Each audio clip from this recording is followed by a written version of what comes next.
Working ప్రెసిడెంట్గా చూడాలని అనుకుంటున్నారు అందరు కార్యకర్తలు. అది ఈ సభలో జరగబోతుందంటారా? డెఫినెట్గానండి, తప్పేమీ లేదు. ఎందుకంటే యువగళంలో ఆయన ఏంటో ప్రూవ్ చేసుకున్నారండి. ఈ రోజున లోకేష్ బాబు గారు యువగళం పాదయాత్ర చేయకపోతే నిజంగా ఇంత ఉత్సాహం వచ్చేది కాదు. మాకు ఈ రోజున కూటమి కూడా వచ్చేది కాదు. లోకేష్ బాబు గారి యొక్క యువగళం పాదయాత్ర కూటమికి మాకు చాలా ప్లస్ అయింది.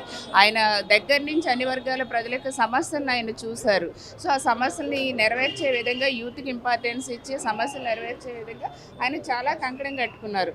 అదేవిధంగా గత వైసీపీ పాలనలో ఉన్నటువంటి వాళ్ళందరూ కూడా ప్రజలకు వ్యతిరేకంగా ఏదైతే కార్యక్రమాలు చేశారో అదేవిధంగా మా కార్యకర్తల్ని ఎలా అయితే హింసించి ఇబ్బంది పెట్టి అక్రమ అరెస్టులు చేసి కొన్ని ఫ్యామిలీస్ని అయితే చంపేశారు.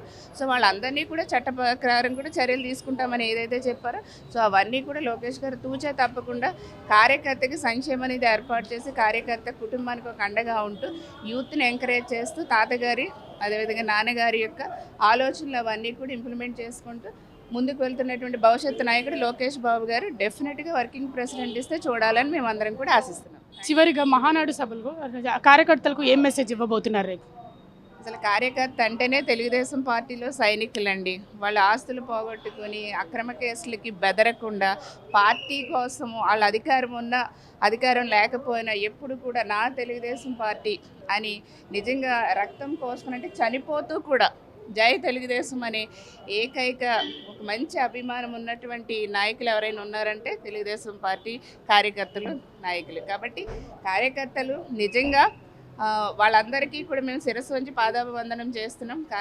ఈ రోజున తెలుగుదేశం పార్టీలో కార్యకర్తలు లేనిదే తెలుగుదేశం పార్టీ లేదు. సో తెలుగుదేశం పార్టీలో ఉన్నటువంటి కార్యకర్తల్ని కాపాడుకోవాలని చంద్రబాబు నాయుడు గారు లోకేష్ గారి యొక్క ఆకాంక్ష. దానికంటే కూడా మేమందరం కూడా కార్యకర్తలకు అండగా ఉంటాం.